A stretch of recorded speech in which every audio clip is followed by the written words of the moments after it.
actually narinig ko yan na issue before, di ba? Doon sa Senate hearing or yung ating in aid of legislation. So ngayon, syempre nagkaroon yan ng issue pertaining to possible violation of our Omnibus Election Code, specifically doon sa Section 95C na binabanggit dito na natural and juridical persons who hold contracts or subcontracts to supply the government with goods or services to perform construction or other works from making contributions for purposes of partisan political activity, whether directly or indirectly. So it prohibits, to both donors who give and recipients or candidates, meaning that if the donor is disqualified by contract status, the contribution is said to be prohibited. So therefore, ang ibig lang sabihin nito is that a contractor or a corporation or entity holding a government contract cannot legally give or be used to give campaign contributions to a candidate. So, of course, yung intention ng batas natin dyan is to prevent potential conflicts of interest or influencing or influence peddling by those with government contracts. So, ngayon, nagkaroon ng, siyempre may reklamo yan sa ating Political Finance and Affairs Department or PFAD. So dito sa kanilang decision, hinighlight niya dito yung separation of that legal personality between the donor and the corporation. So syempre yung nag-donate kasi dyan is an individual in the person of certain Mr. Lubiano. So syempre kasi pinagbabawal na yung isang donor or contributor sa political campaign mo is someone who is dealing with the government. So ngayon, it so happened na si Centerways Construction and Development Incorporated ay siya yung may-ari ng korporasyon na to na mayroong kontrata sa gobyerno na siya rin ang naging contributor ng political campaign ni Senator Escudero. So, but then again, doon sa decision ng Political Finance and Affairs Department, sabi nila na it does not automatically translate, that contribution that was made by him, si Mr. Lubiano, is not in a way connected doon sa kanyang pag-aari na Centerways Construction and Development Incorporated. So, kasi may issue yan sa commercial law. Meron kasi kaming tinatawag na piercing of the corporate vein. Okay, so, but then again, kasi kung tutuusin, you cannot, you cannot separate yung ating identity as a person doon sa corporation. Kasi nga, di ba, magkaano sila But then again, sa tingin naman ng ating PFAD, ng ating COMELEC, so sa tingin naman nila, hindi naman daw nila nakakitaan ng it's not synonymous daw. Okay, for them, yung ating Centerways Development Corporation as a corporation, and Mr. Lubiano as one of its stockholders. So yun naman yung kanilang punto. And at the same time, sabi nila na it was even declared doon naman sa SOSE ng ating butihing senador.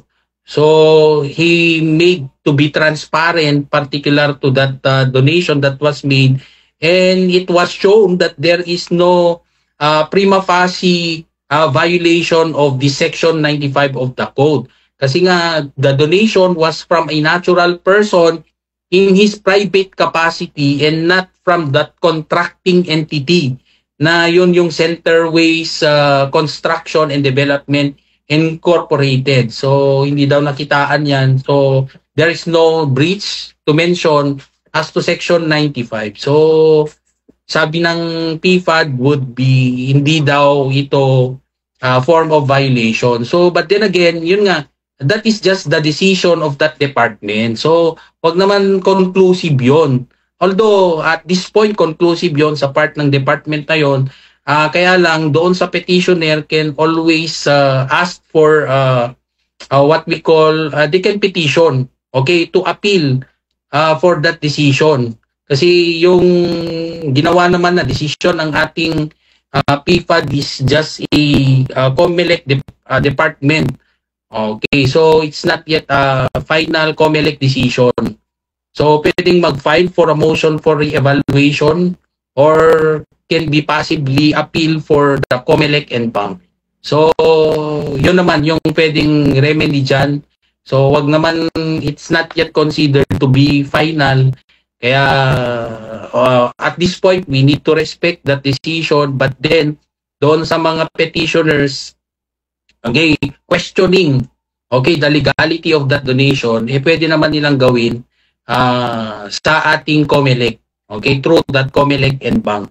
And of course, kung hindi pa rin favorable doon sa part ng petitioner yung gagawin niyang apela doon, so pwede rin itaas yan sa ating